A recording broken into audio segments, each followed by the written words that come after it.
question. Now, why are men more inclined towards those traits? Does that have to do with some sort of survival strategy?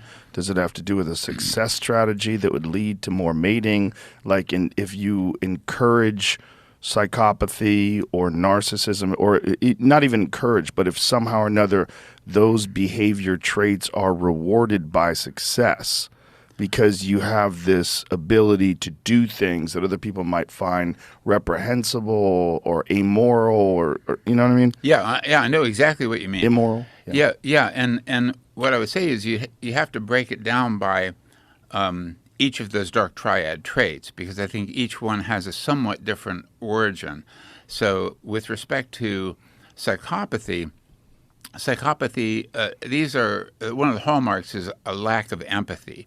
And so these are very bad dudes, and where they pursue an exploitative strategy where they feign cooperation. So most people are cooperators. So, you give me a cup of coffee, I'm grateful for that, and I see you're thirsty for some water, and I give that. So most people are cooperative by nature. Those high in psychopathy feign cooperation and then basically fuck people over the long run. It's kind of like a bait and switch type strategy. Narcissism is attractive to women, and this is it's one of the questions I get asked a lot is why are women attracted to bad boys? Guys who seem like they're assholes, who don't respect them, etc. But there are reasons, and one is they exhibit a lot of confidence. And confidence people often interpret as a cue to status. Why would you be confident if you didn't have something to back up your confidence? Those high in narcissism also like to be the center of attention. And as humans, we use the attention structure as a cue to status. That is, the high status people are the ones to whom the most people pay the most attention. And so if someone's paying you a lot of attention, and narcissists put themselves, at the center of the party, at the center of attention, and so women interpret, that's a status cue, and so the confidence and status are known. We know that these are attractive to women, but over time, with experience, women become less and less attracted to these bad boy characteristics. That is, it's primarily young, relatively inexperienced women who are drawn to these guys. That makes sense.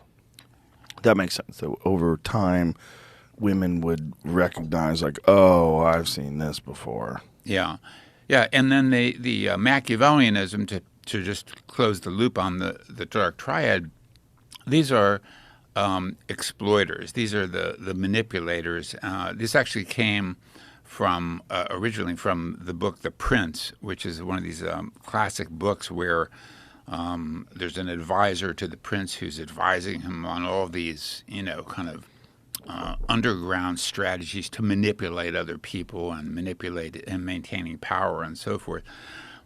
And these highly manipulative people, well, sometimes they rise to the top. Sometimes they maneuver themselves by outcompeting others, and they become CEOs or whatever. And so it kind of depends on the environment.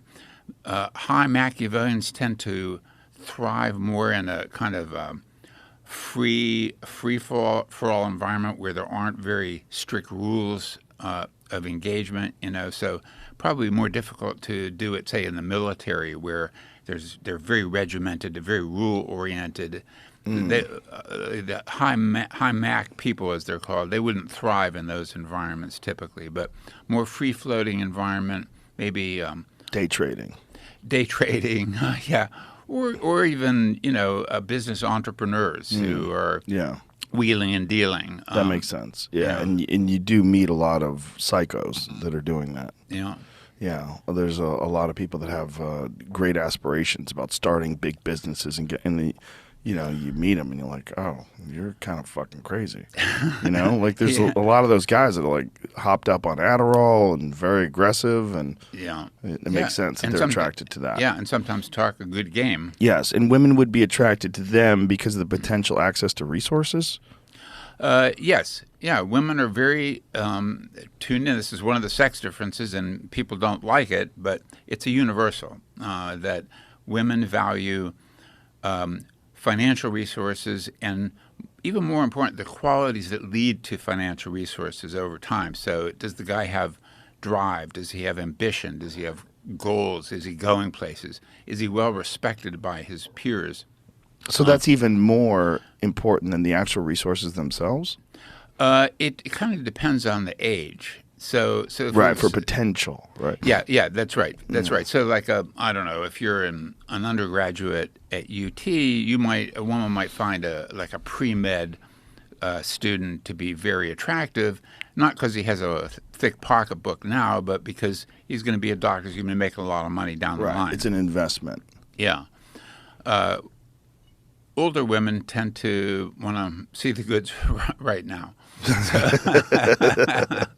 Yeah, makes sense. Yeah, because by the time you hit, 30, 40, 50, if you're still kind of trying to figure out what you want to do with your life, probably not a good sign on that dimension. How